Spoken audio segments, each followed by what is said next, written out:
Tonight, the government hails the biggest trade deal since Brexit, but at what cost? The UK and India signed an agreement that will slash tariffs between the two countries, and the government says will boost the UK economy by nearly £5 billion. But as it faces accusations of a two-tier tax system for Indian workers, I'll ask the Trade Minister, Douglas Alexander, if the trade deal was worth the trade-offs. Also tonight, a victory lap for Reform UK as its new MP accuses Labour of letting down voters, but the government rules out a U-turn on the winter fuel allowance. Shining a light on women in prison, we talk to inmates who may be affected by the government sentencing review. And as politicians in California propose on an age limit on standing for office, we'll be singing the praises of our elder statesmen and women. All that and more from two whippersnappers tonight, James Starkey and Huan Yang, who'll be with us for the next hour. It's Tuesday, I'm Sophy Ridge, live from Westminster, and this is the Politics Hub.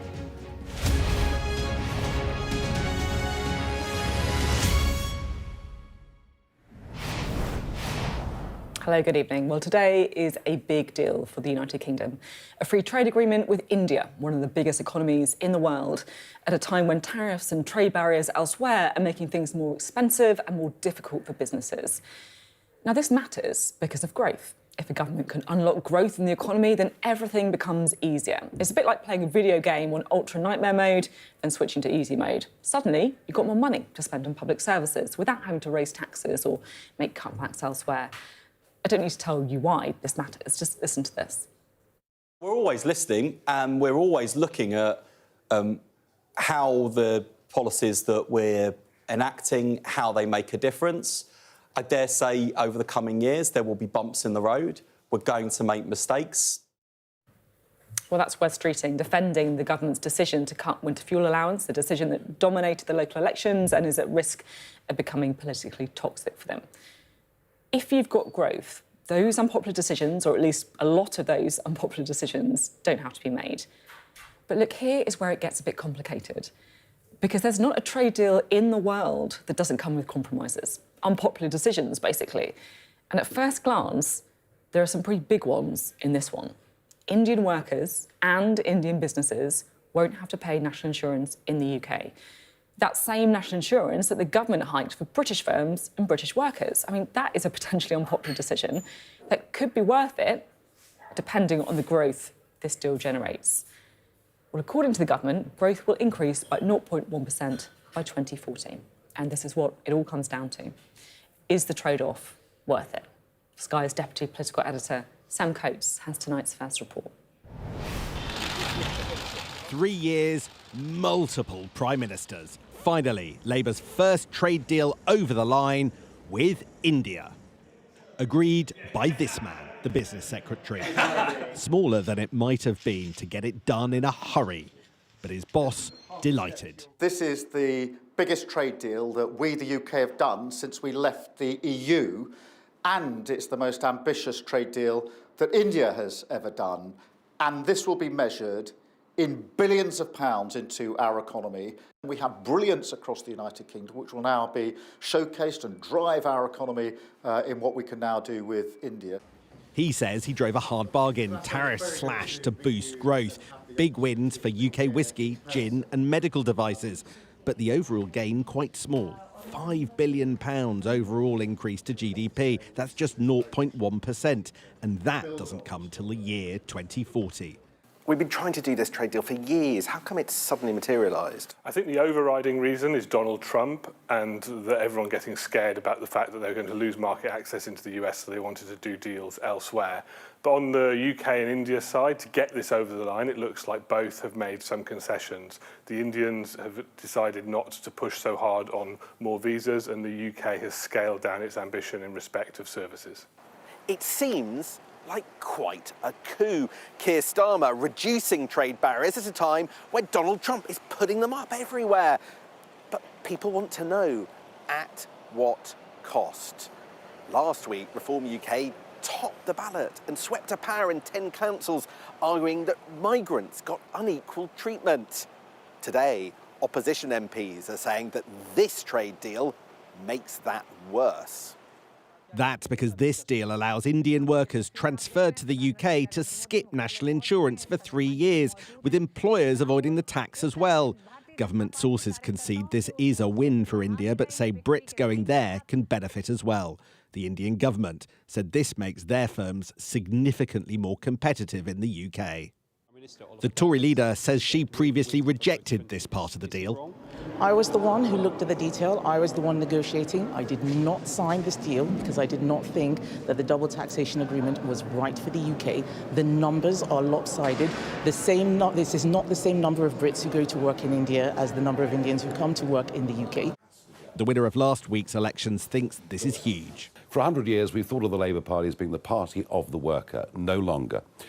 Tax burdens going up, and this deal, literally, taxing British workers more, taxing Indian workers less, no limits on numbers. I think, frankly, Labour have completely lost touch with working Britain, and I think politically this could prove to be a fatal error. The business secretary insists he's shaken hands on a good deal with the Indians that protects British workers and rejected their requests for more visas. But as global trade deals are no longer in fashion as they once were, will he convince the public? Let's talk to Sam now, shall we? Sam, I'll be honest, it's one of those things where, the government's been working on this for years, if not months, years. We get it through in the afternoon and we're all scrambling to try and work out what's going on, what are the compromises, what does it all mean? And 3 hours ago, you tweeted the Indian press release, not the British one, the Indian press release, and it feels like the puzzles of the pieces fell into place a bit. So when you get these incredibly complicated deals, unsurprisingly, you always know that your own government's going to put the best foot forward. So one little trick as a journalist that you do is maybe look at the press release for the other the other country, in this case, India. What are they boasting about that they've squeezed out of the UK? Now, on this trade deal, it wasn't visas. India often wants more people to be able to come here. They ended up pulling back from that request. And instead, it's a concession on taxation. And it's the one you were just hearing about. And it is proving politically incredibly controversial. So, yes, you're right. We found out about it by reading about it in the Indian press release. And it wasn't anywhere as far as I could see, on the British one. And that in itself tells a story. And it's a story about what the British government doesn't want to talk about. Now, it may be, I have to be honest with you, Sophie, it may be that this compromise over double taxation is entirely sensible on behalf of the British government. It might be that it's the kind of thing that round the edges feels bad, but is worth it in the greater good, or it might not be, and it might be incredibly expensive and be something taken up by an awful lot of businesses and people in India. We just don't know. Why? Because even though the government have got the numbers and done the numbers, they are declining to tell us how many people they expect to come from India to the UK, how many people will avoid national insurance when they do so, and what the impact's going to be. And I think that is the closest we get to an answer about how significant it is. And I also have to just remark on the intervention by Nigel Farage, because as you say, look, I'm not a trade deal expert. I'm going to spend the next few days reading, trying to learn, trying to work out what's going on. But politically, you can already see what reform we're doing with it. Nigel Farage has been waiting for the Indian trade deal to pounce on it. I remember talking to him about it 10 days ago, before the local elections. And the thing is that migration was at the heart of Reform UK's election campaign. It was their main closing argument was about clamping down on migration. And Nigel Farage has known that elements of the Indian trade deal would be controversial. Now, he has, in that interview with me, suggested that what we've seen tonight could be fatal for Keir Starmer. If I'm being completely honest, that feels like it's going quite far, but it gives you a sense of the determination that an invigorated Nigel Farage has going at the government post last week's local election results. Sam, thank you very much indeed. Sam Coates there. I hope no journalists are watching. Sam's giving away all his secrets about how to spot the stories fastest. Sky's economics and business correspondent Gurpreet Narwan has been crunching the numbers. So Britain has just agreed its most significant trade deal since leaving the European Union 5 years ago. And this is what it's worth. The government expects that this deal will add £4.8 billion a year to our economy within the next 15 years and £2.2 billion to wages. That's thanks to £25.5 billion increase in bilateral trade. Now, that sounds big, But when you put it in perspective, 4.8 billion, that's equivalent to just 0.17% of GDP. So a reminder then that trade deals help, but they're not a magic bullet for an already very open economy like Britain's. India, by contrast, is highly protectionist. That means there are some big prizes on offer for British businesses, including exporters of medical devices, advanced machinery, lamb, cosmetics, aerospace, salmon and biscuits and more. India has cut tariffs on 90% of UK products. Many of them will go down to zero. That's a cut of 400 million, doubling to around 900 million after a decade. Here are a couple of the key ones. Automotive tariffs will go from over 100% to 10%. That's subject to a quota on both sides, by the way. Whisky and gin tariffs will be halved from 150% to 75% before falling to 40% by year 10 of the deal.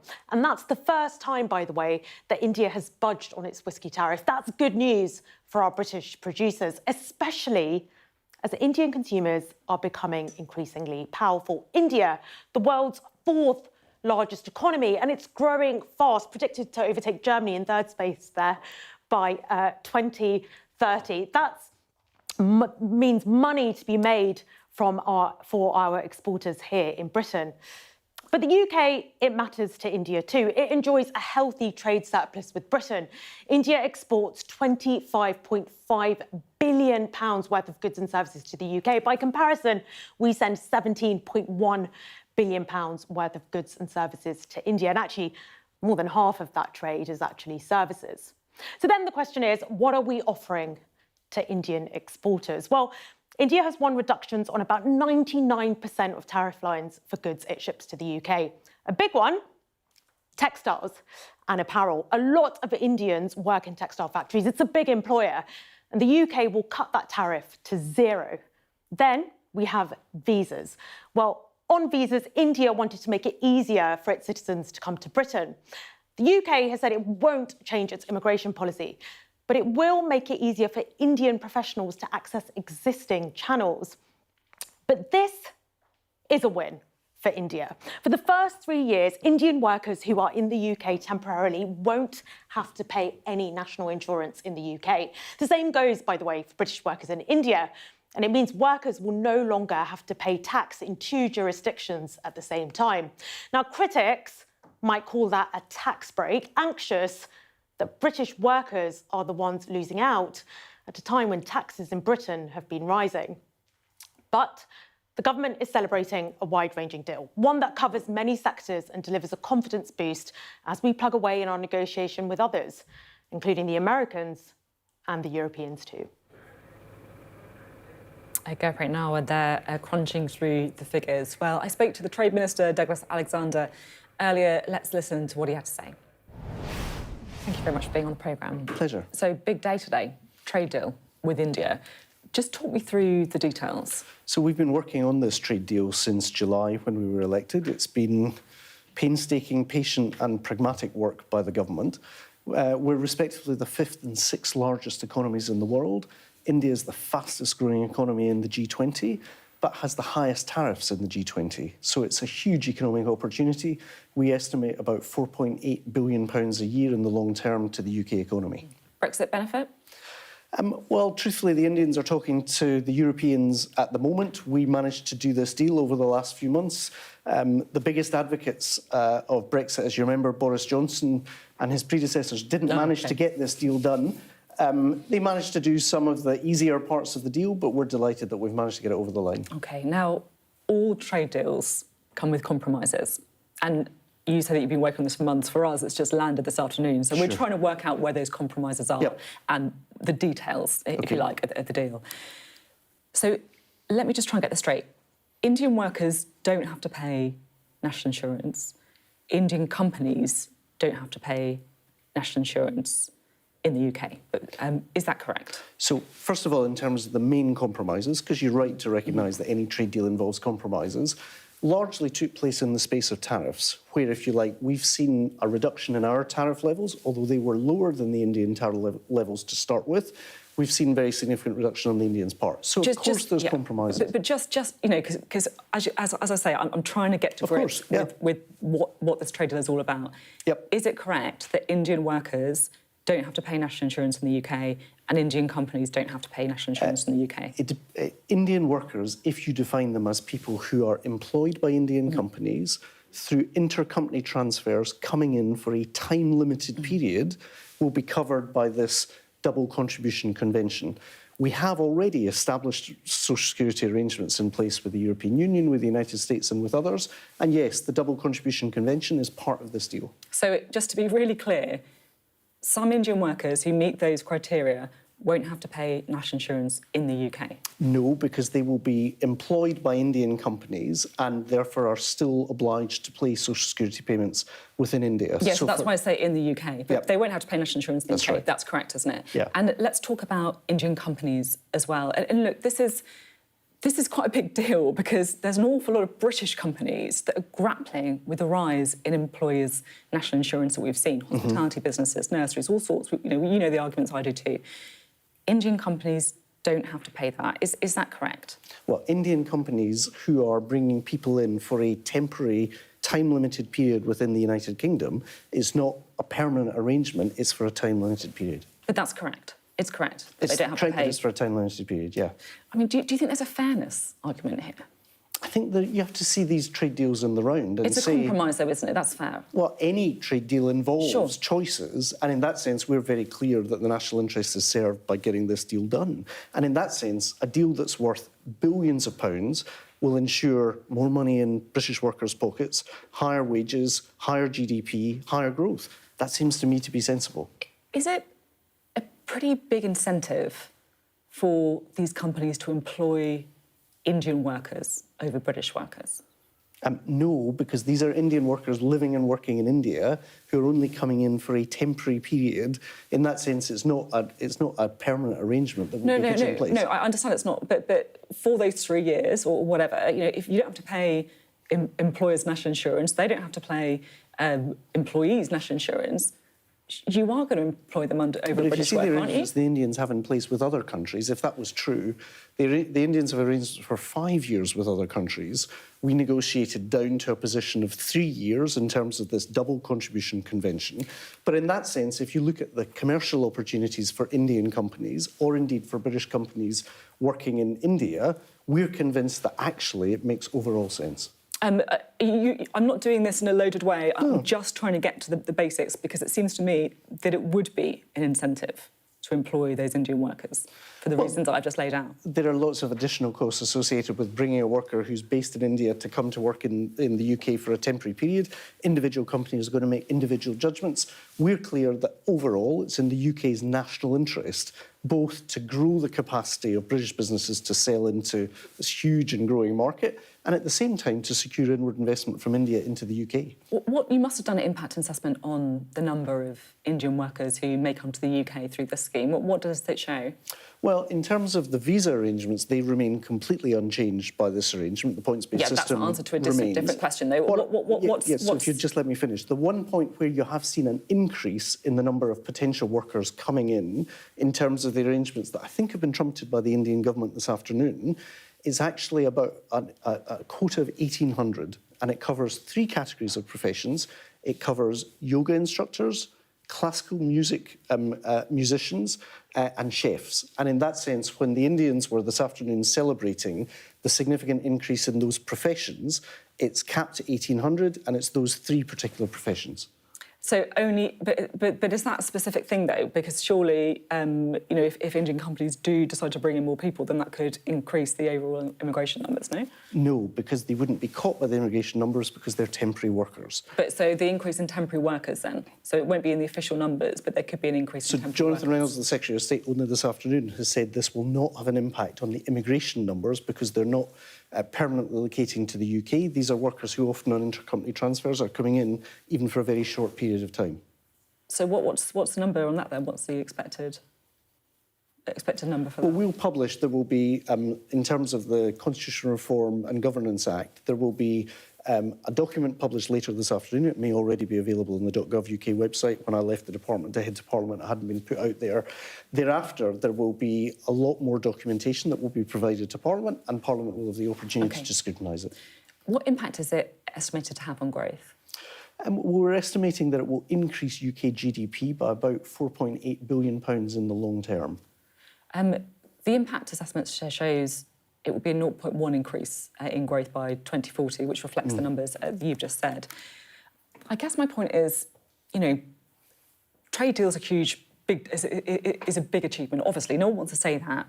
But at a time when people are worried about the taxes they pay, when they're worried about British businesses, when they're worried about immigration, it does feel like there are quite a lot of trade-offs here in order to get a boost of 0.1% in growth. But if you look at how do we deal with the tax burden for the UK more generally, how do we fund the public services that we want? Our strength of public services is based on the strength of our economy.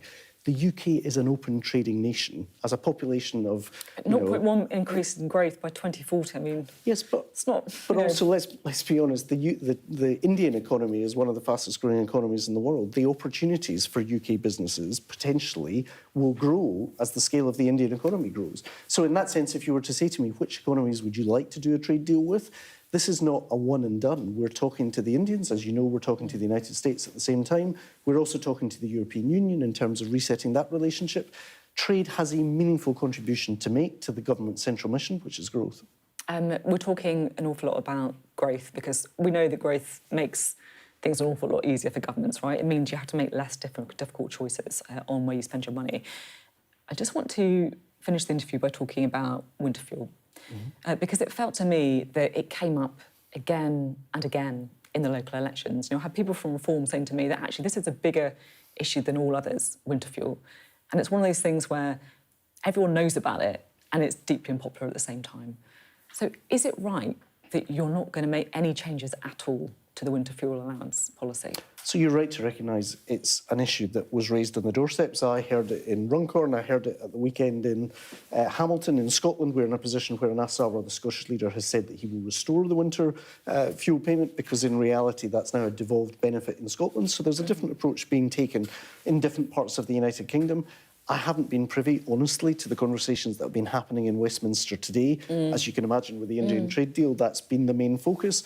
But I think it's right to recognise that whether it's through the triple lock or the other measures that we're taking, we need to communicate effectively to people that while there is understandable disquiet and concern in relation to the winter fuel payment, there are other major steps that we're taking to support the pensioner population. You know, Keir Starmer says he's listening to the message last week. He says he gets it.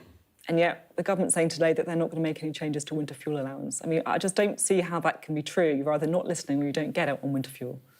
Well, I think it's perfectly possible for a Prime Minister to listen, to reflect and to consider all of the different messages. The truth is I was and then ignore it. No, just let me finish the point. I was on dozens, if not hundreds of doorsteps, whether it was in Runcorn or whether it was in Hamilton over the weekend. Respectfully, you hear a lot of different points being made by the public, some good, some not so good. So in that sense, to say that you're listening is a recognition that there's a huge exercise in democracy underway. We had a very tough night. It's right to recognise that, both losing the by-election by such a tiny margin and also losing some very good councillors across the country. To recognise that and to say that we are listening, I don't think demands an immediate knee-jerk response from the Prime Minister the Monday after the polling day. I do think it's right to say, let's take time to reflect and to consider, and I think that's exactly what's happening. So you're listening in the same way that, you know, when someone's telling you like a long story and you're kind of thinking about what you're going to have for dinner and what's going to be on your shopping list for the weekend. Is that the kind of listening you're doing? No, I don't think that's a perfect analogy. I think it's to say, honestly, you hear a lot of different points on the doorstep. It's right to take time to consider them and at the same time weigh that up against what are the inherent challenges of government. If politics involved simply saying yes to everyone, it would be a whole lot easier than it is today. Thank you very much indeed. Thank you. Right, let's bring in a duo for this evening, shall we? The former Conservative Special Advisor, James Starkey, and the Labour MP and economist, Ewan Yang. Great to have you both on the programme today. James, to you first, because honestly, I'm trying to work out, right, whether this is actually a huge, huge deal and this is a major compromise that is unfairly prioritising Indian workers and Indian firms over British ones, or if this is the kind of thing that happens in every trade deal and actually the opposition are trying to whip up a huge storm, and I can't really work it out. What's your view on it, James? So, firstly, it's good to see Labour acknowledge some of the benefits of Brexit.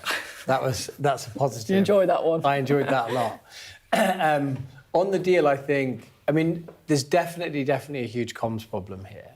So it is the case that this has happened in other deals. Mm-hmm. I think what it seems they're not being clear about is to what extent and who exactly it applies to, because you have up to kind of 60,000 visas from Indian nationals.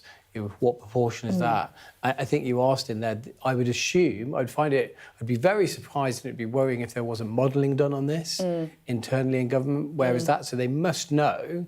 But it feels like watching that interview that there's an evasiveness about answering the question directly. So there's a part of it that's true, which is it's not totally unique with this kind of double jeopardy style rule on tax. But I think the way they've kind of dropped it in the day and it doesn't seem like they'll really be able to explain what's going on. It's just a gift to reform, and I think Robert Jenrick and Kemi have come out and they'll call it a two-tier tax system. Yeah, they have. That's exactly what's happened. Ewan, what's your take on this? So tax treaties like this are quite straightforward. As was mentioned, they're really common. And in fact, under the previous Conservative government, dozens of tax treaties like this were signed with other countries.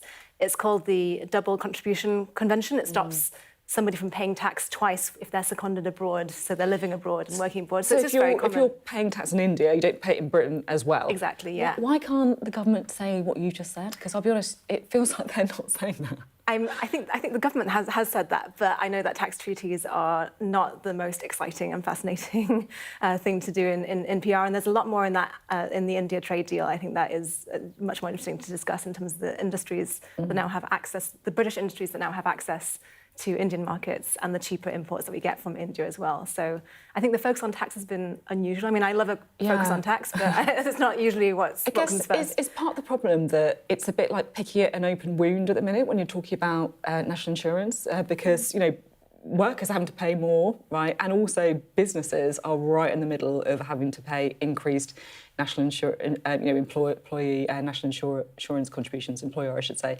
And so it's painful, right? It's politically painful. That's the problem you've got. So everything happens in context. Everything in life happens in context, and it certainly happens in politics. And the context of this deal is having just hiked national insurance for employees and a backdrop of immigration, issues around immigration numbers. There's unfortunately often a confusion between legal and illegal, but nonetheless immigration being a huge salient issue with the electorate. But I think particularly the NI issue, and I would be surprised if this doesn't now turn into a kind of 2-3 day row. I think we'll see it splash at least a couple of the papers tomorrow morning, is if you are going to say, actually, the NHS needs extra money, we're going to ask you, employers who employ people, to pay more to do that. But by the way, we've just cut this deal where we're allowing, we don't know how many people not to have to pay that at all. That doesn't look good. I'm intrigued, and as an economist, on your take on this as well, on India's position in the world at the minute as well, because it feels like there is obviously a lot of people who have issues with doing more trade with China, not least Donald Trump, of course. America is kind of retreating, if you like, from the kind of global affairs in many ways. Is this a moment for the Indian economy?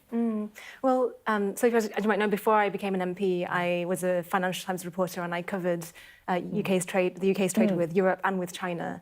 And that was the moment when we saw the starting of fragmentation of trade. And I think in a moment when the world is looking like it's fragmenting into different trading blocks and regions, it's so important that the UK has a diverse set of trade relationships with India as one of the fastest growing economies in the world now. So I think it's a very smart move, and I think it's a move that will bring more jobs to Britain and more opportunities for British workers. Is it going to make things cheaper here then? It definitely will for the imports that come from India. Everything from textiles, clothing, shoes and so on, that's all going to get cheaper in the supermarket for people. I was really interesting to talk to both of you. I'll have much more from you both throughout the programme as well. Well, of course, that trade deal is sure to feature in tomorrow's newspapers. We'll have our extended press preview from 10:30 this evening with tonight's news and tomorrow's headlines. Joining us will be the broadcaster and commentator Ali Miraj and the journalist and broadcaster Jenny Kleeman. You're watching The Politics Hub coming up. MPs are back in Parliament digesting reform's election success, and as ministers rule out a rethink on cuts to winter fuel payments, many on the government benches are asking how to deal with Nigel Farage's party.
We've got your Sunday mornings covered.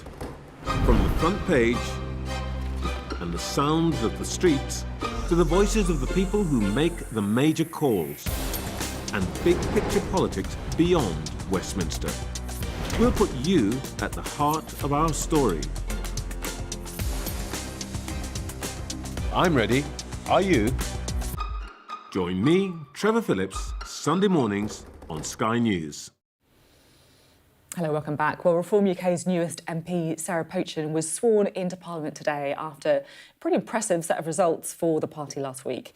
And now, of course, the other parties are working out how to respond. Keir Starmer says he's listening, he gets it, but he's also ruled out a U-turn on cuts to winter fuel payments. So what's the plan? Sky's political correspondent Ali Fortescue reports from Lincolnshire. The victory lap started here. I can't wait to get stuck in and start work. Well, let's go and do it then. Go on. Reform's latest MP sworn into Parliament. I swear by Almighty God. As up and down the country, Nigel Farage's party settles into power. I wouldn't vote for Labour again in a general election. And I've been Labour all my life. I vote for Reform. Why? A change. In places like Greater Lincolnshire. Today, officially welcoming its new mayor.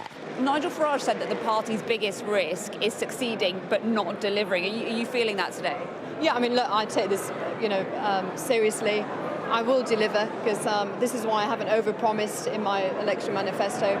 I want to make sure I deliver on the things I can and exceed expectations. You've talked a lot about saving money. How much money are you going to save? It's my first day in the job. I need to look at the balance sheet. I need to look at the P&L. So I'll let you know in a few weeks once I've seen the figures. Reform might be working out how to deliver, but what we saw last week is that they can take on the Labour Party as well as the Conservatives, and the government are grappling with how to respond to that. It is no coincidence, I don't think, that we saw briefings on immigration this morning, and it does not seem like there is a clear consensus agreement within the Labour Party about how exactly to take on reform. From unions landing blows. These election results represent a deep-seated anger. We need an end to austerity, an end to cuts. To uncomfortable headlines. These, some of the Labour MPs publicly questioning the party's direction. Questions the Prime Minister now can't avoid. Most Prime Ministers, after a disappointing set of results like that, would get in the warm bath of saying, well, it's the electoral cycle, it was close. I'm not going to do that. I think it's really important that we indicate to voters that we get it. I think we need to explain the decisions that we've taken. As for the Conservatives, their leader is still out, still pledging to fix the party. We do need to change as quickly as possible. We have some time, but we don't have much time. But that is what I'm doing. I am changing the Conservative Party to be one that is tougher on immigration. Taking on reform on their turf, or telling another story altogether. It's a question the Conservatives have struggled to grip. Now, a fundamental choice for Labour too, that could well define this government. Ali Fortescue, Sky News, Greater Lincolnshire. Right, let's talk to James and Ewan again, shall we? Let's put Ali's point to you. How should Labour respond to reform? So I went, along with many other MPs, to Runcorn and knocked on doors there, as well as in the West of England mayoral election, which we held. And what I heard over and over again was voters on the doorstep saying to me that they felt like the cost of living was still far too high, that they were worried about the money they had left over at the end of the month. So for me, I think it's those core issues of economic security and living standards that are already in our party's manifesto and our commitment to voters that we need to really deliver at speed now. So, some people might be saying that sounds a bit like more of the same, rather than actually changing and saying these are the things that voters are worried about. We should, like immigration, for example, or winter fuel, we should be doing more on these things. Well, I think it's about delivering tangible change, and I think that at this point, especially after April, when all the bills have gone up, energy bills, electricity, water bills, and so on, a lot of people are feeling still very short at the end of the month. And we delivered really good change in the NHS already in terms of millions more appointments and GPs and so on. I think the economy is much more difficult to turn around quickly in that space of time. So I think when it comes to doubling down on that speed and direction of change, I think that's really important to underline. This was local elections fought over economic security and the lack of economic security. And James, reform show they can take votes off Labour. We've known for a long time that they can take votes off the Conservatives, of course. Is this existential for the Conservatives? In short, it could be. I think it's too early to say. I remember speaking to people in the Labour Party when Corbyn was in, and they thought that party presented, and just a few years later they've got a huge majority. I wouldn't predict at the moment the Conservatives are going to have a 180 majority in 4 years. But I think they need to get out and get on the front foot a lot more than that is currently happening. It kind of feels like things are happening around the Conservative Party, and they're not making where the reform are leading a lot of the debate. I think, outside, Rob Jenrick has probably landed a few blows on the kind of justice issues and so on. But it does, I think they need to get into the debate and show they understand what is driving people's concerns and so on. But before that, there is just a challenge that any leader after the last election, Kemi or whoever, is going to face, which is the electorate had kind of had enough of us and told us that very clearly. So I think this first year or so is always going to be pretty challenging. I feel like the debate in the Conservative Party as well is whether to tack closer to reform, because it feels like that's what you've done, right, over the last however long, tack closer to Nigel Farage, and you could argue that it's done the exact opposite of what you were hoping to achieve. Yes, I think that, but if you just tack on various policies, it doesn't seem consistent. So you've got to have kind of underlying view of what you think the problems facing the country are, where do you think the country can go, where can it be? I mean, I also think to some point that's sometimes a Labour problem, is that have a clear vision. Neither main party feels at the moment like has a really clear vision of where it wants Britain to be in 5 to 10 years, and it's certainly the case for the Conservative Party. You need to get that base and then look at some of these It's a fair point, isn't it? Sometimes, and I think some on the Labour left would definitely agree with this, Keir Starmer and those in number 10 are trying to almost out-reform reform on certain things. You know, certainly on like immigration, for example, Keir Starmer trying to talk very tough. Is that actually the right thing to do? If you're following the Conservatives' playbook, you saw how that ended up. I don't think the Labour leadership are trying to out-reform, and I don't think that's what we should be doing. John Curtis, the veteran pollster, gave a presentation to MPs this afternoon in Parliament, and he showed us how much Labour votes that are lost to non-voting, staying at home, to smaller progressive parties, Greens, Lib Dems, has created a vacuum for reform to come through the middle and win in many of these seats. And so his prescription was very much that Labour should chase Labour votes, and I think that really goes back to the DNA of our party. It's in the, that's the gut reaction, I would say, of those at the top of the Labour leadership.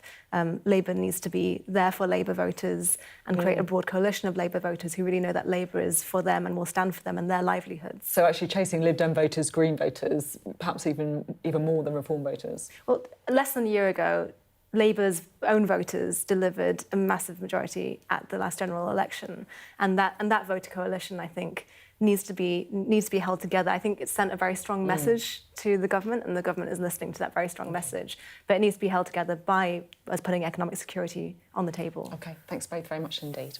You're watching the Politics Hub. Coming up. Behind the bars of a women's prison, we hear from inmates who could be affected by a review into scrapping short custodial sentences.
welcome back. Well, Sky News has been given rare access to a women's prison where the majority of inmates spend just months behind bars.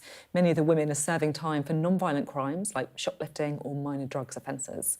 Sky correspondent Molly Malone has been speaking to prisoners and caseworkers who say short sentences don't achieve anything productive but are just long enough to rip prisoners' lives apart. Here's her report from Foston Hall Women's Prison in Derbyshire. We're inside a women's prison in Derbyshire. Good luck, because there's a soul here. The government think many of those that are here shouldn't be. That prison isn't the best form of punishment for them. The majority are serving short sentences of less than 6 months. I've not really had a very good life, so I've just been in and out of prison most of my life now. This is Connie. She has 9 shoplifting convictions. Do you think you should be in prison?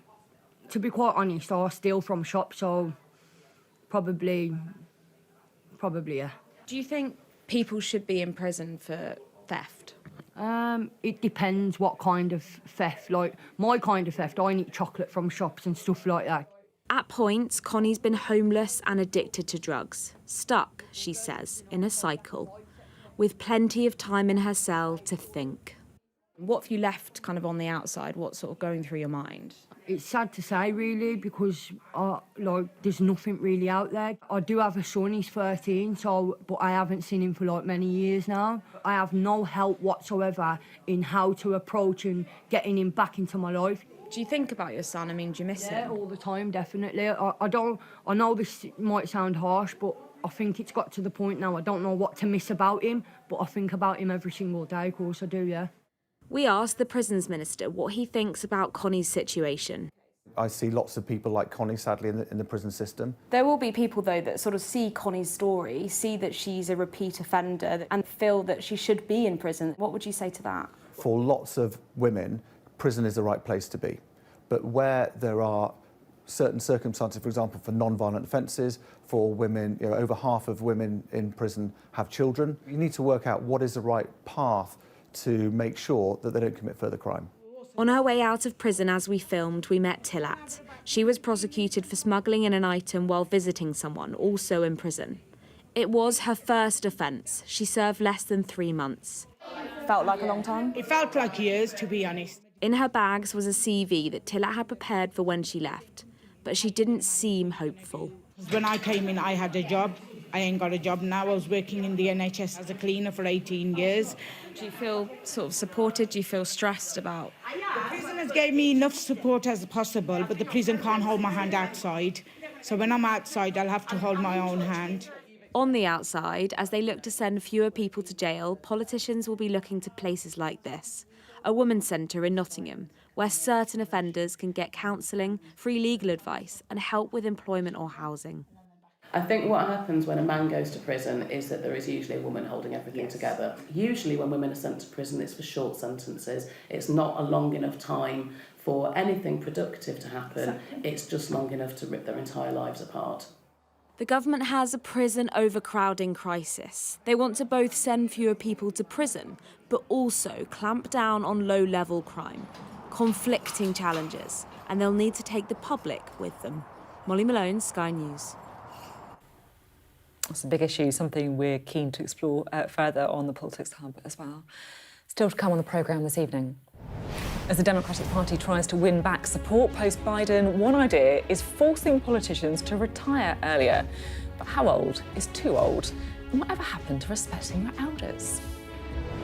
Coming up on the UK Tonight at 8 o'clock, the government calls its trade agreement with India the biggest deal since Brexit. We'll find out what it means for British businesses and for you. Plus, we'll have the latest on the Wagatha Christie case as Rebecca Vardy is ordered to pay Colleen Rooney £1.4 million. And we'll be discussing a new poll that suggests only a third of young adults know what happened on VE Day. And 10% think the Allied invasion of Normandy was led by Captain Mannering. All that and more on the UK Tonight at 8 o'clock.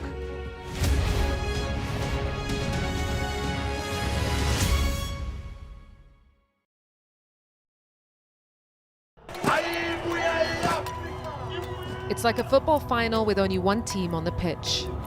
This isn't just a call to vote, but a call to remember. The freedom fought for by the African National Congress.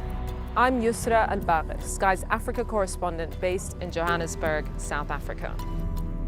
A cyclone and 2 burst dams wiped out hundreds of generational homes.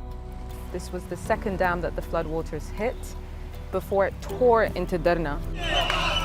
We are in the heart of Nairobi, and we're watching as protesters were heavily tear gassed. The sheer fearlessness and persistence of these guys is astonishing. We help you understand the world with us.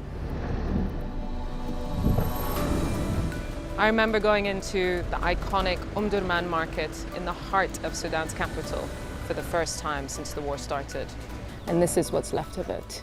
Bullet holes through buildings, shelled balconies, bullet cases on the floor.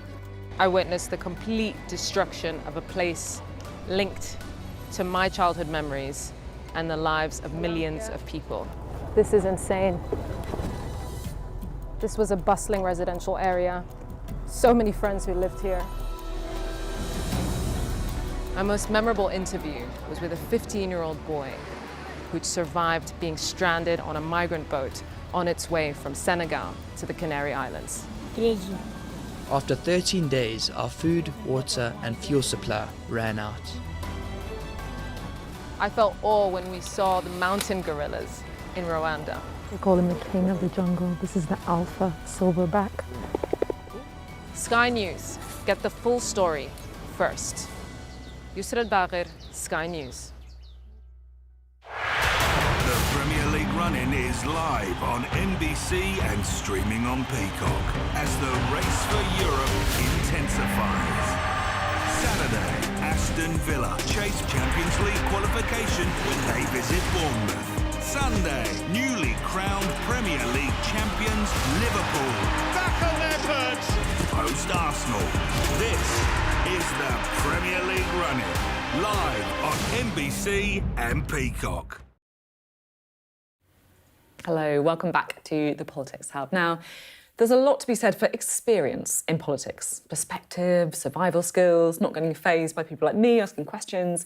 But not everyone thinks so, because some Democrats in the US argue that forcing older politicians to retire as young as 70 would freshen up the party. And of course, it comes after Joe Biden's abortive presidential run, of course. But it did get us thinking about the value of experience in politics. So we thought we'd remind you of some past interventions from septuagenarians. We have a terrific task ahead of us. We have a shattered world around us, and we must help to rebuild it. Aren't Arabs terrified? Aren't Iraqis terrified? Don't Arab and Iraqi women weep when their children die? Doesn't bombing strengthen their determination? What fools we are! Too many backbench members are being deprived of their chance to question ministers by the long-windedness of colleagues. We help to change the world, bringing liberty to millions who'd never have known it. Moreover, let's admit it, we've changed our opponents. I personally shall be voting with my conscience content in this vote. When we see what unfolds hereafter as we leave the European Union, I hope the consciences of other members of Parliament remain equally content. You've got to engage people in a dialogue. Yes, you've always got to be looking at the underlying grievances, but here's the difference between leadership and followership. I